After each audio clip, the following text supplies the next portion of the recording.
Ladies and gentlemen, welcome to Wasteland 2 Behind the Scenes. I am DJ Wheat, and I am actually so excited. You could just basically say I am the kid in the electronic candy store. I'm here at In Exile Entertainment. We're in Newport Beach, and we are about to play Wasteland 2 with three incredible people here from In Exile Entertainment. We're going to introduce them in just a moment, but today you're going to get the chance to see the game, probably see me play through poorly, have these guys criticize me every step of the way, which is great.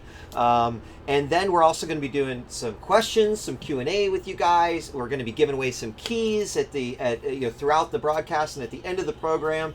And all around, we're just going to have a good time and check out some Wasteland 2. And if we're really lucky, if maybe we can beg and chat enough and I can do my work here, we might be able to get some new information out of these guys. Maybe we'll get some new information out of them at the end of the show. So without further ado, let me introduce everyone that we have here. Let me just introduce everyone, and then I'll have each of them sort of speak individually. We've got Brian Fargo, of course, the CEO, joining us today. Chris Keenan, who is the project lead on Wasteland 2. And we've also got Matt Finley, who is the president. And I'd like to just give the floor to them for a moment to say hello, introduce themselves. Brian, why don't we start with you? Okay, well, thank you, Mr. Wheat. Is it Mr. Wheat or whatever you want to use today is fine. I'm behind the wheat. Not behind the scenes.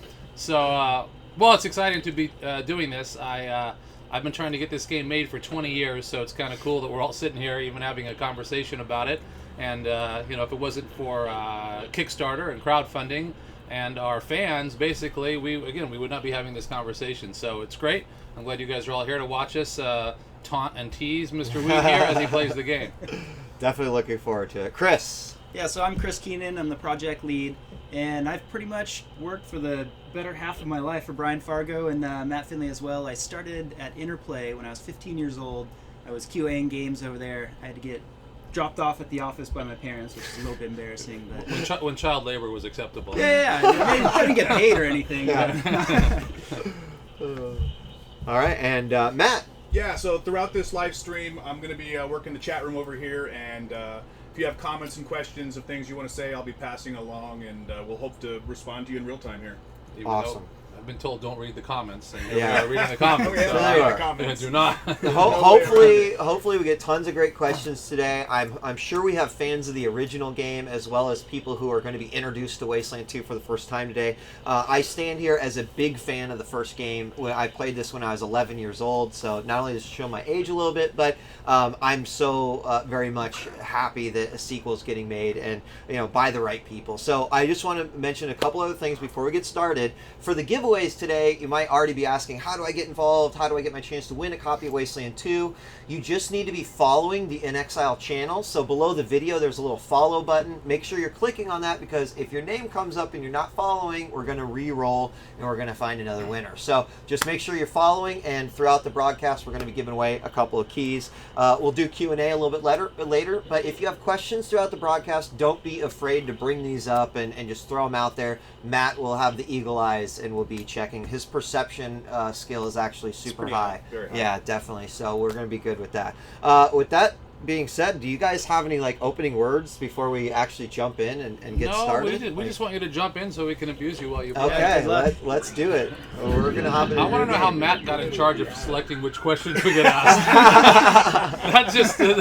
That's fraught with peril. So I think what we're going to do is we're going to, for the sake of time, create a character, but also use 3 of the pre-mades. So should we select the pre-mades first and then create the character so we can sort of get something that complements it? Or the other way around? Why don't you go ahead and start a character, see what you like, and then we'll select a pre-made that'll complement that. Okay, so I would like to make a character based off of sort of an apocalyptic character that I have role-played before. His name is Evan Masters, and so I'm going to make his stats according to that.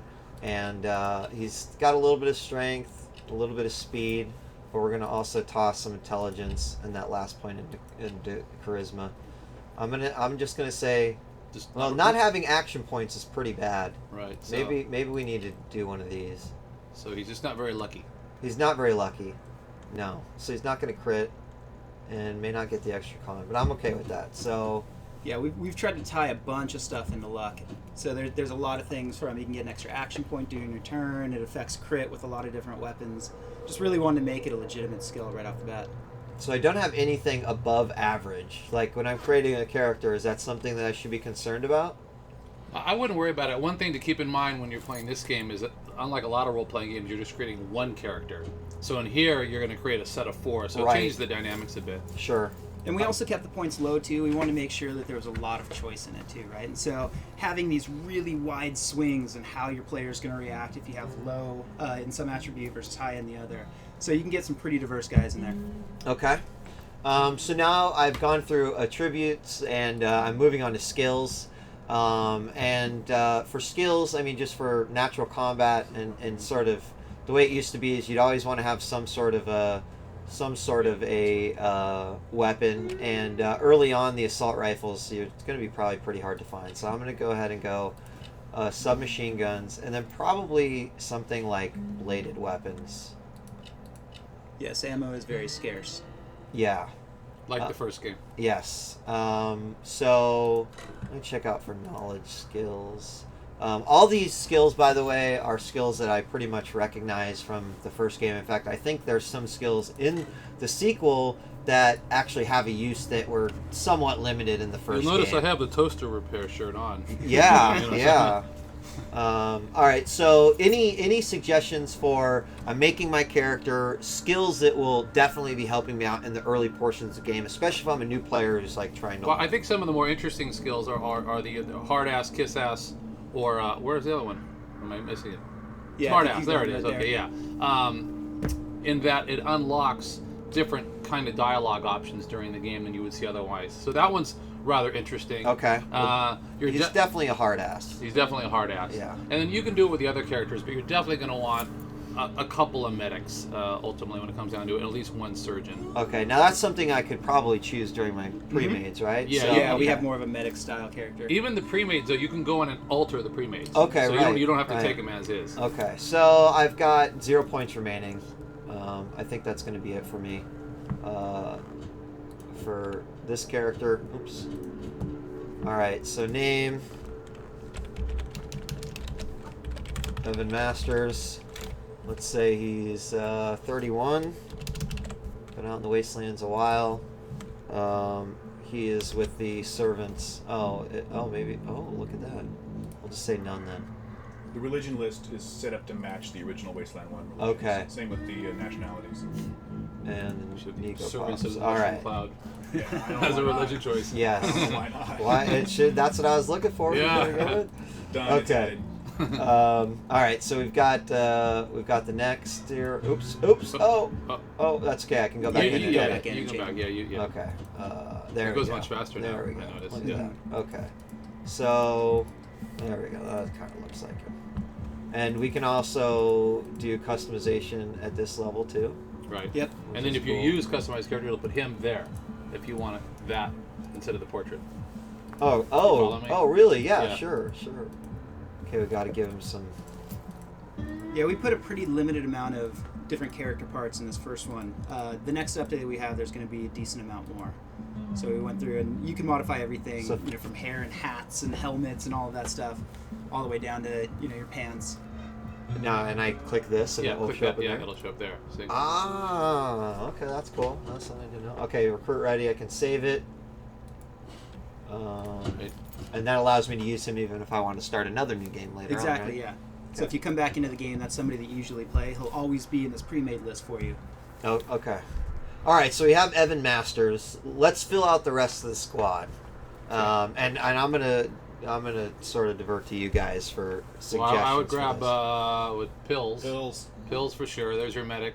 And is she a surgeon also? I'm trying to remember. Yep. Just hit the plus. Gotcha. There you go. Who else is a medic here? What do you It's mostly pills for the medic in this one. There's a couple guys that'll have a few split skills.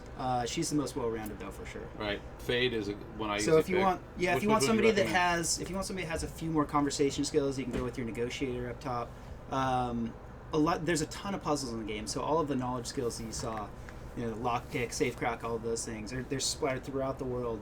And so if you go with somebody a little bit further down, maybe one of your techie, Hex might be good.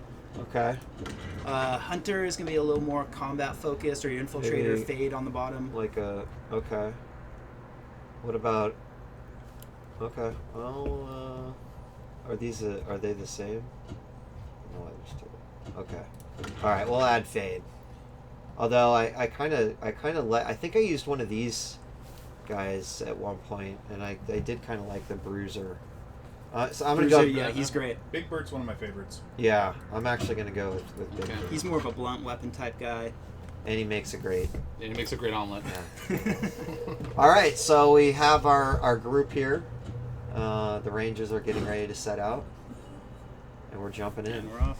You know, with these games, we had all these different skill choices you had, and the thing is, it's got to be such that you play the game your way, and we need to use all those skills. So that's why there's so many, and we have to make sure that we use them throughout the product, so that that you sort of carve out your own special way of handling things. It's also one of those things too that you're going to miss a lot of things along the way, and we want to make sure that Right. it was all about the choices. So even if you're the guy that explores a ton, you hit every edge, and you're doing the wall crawls, you're still not going to have a full party with all skills up to 10 by the time you end. You're going to get about 70% at most if you really try and earn it. And there's 4 to start, but if I'm not mistaken, isn't there actually 2 additional spots? 3. You can get up to Three. 7. 3. Yeah, Okay. yeah, you have 3 additional spots. Okay. And so we start out here. We're meeting Snake, who is actually one of the original pre-mades in the first game, right? Mm-hmm. Is that right? Okay. You actually don't know that he's Snake, which is kind of... Oh. He's just General Vargas here, but if you happen to connect the dots, you could type Snake into the box. See? It's kind of like hidden content. See, and then he recognizes it. So, unless you had played the first game, you wouldn't have put that Interesting. together. But That's of course, awesome. that's not critical information. No, it but just adds to as the a world. fan, yeah. right, Yeah, exactly. yeah. So we have That's a lot really of lot of cool. little things like that. Okay. Yeah, he doesn't have time to talk to you about very much right now, but you'll come back and meet with Vargas, and he has a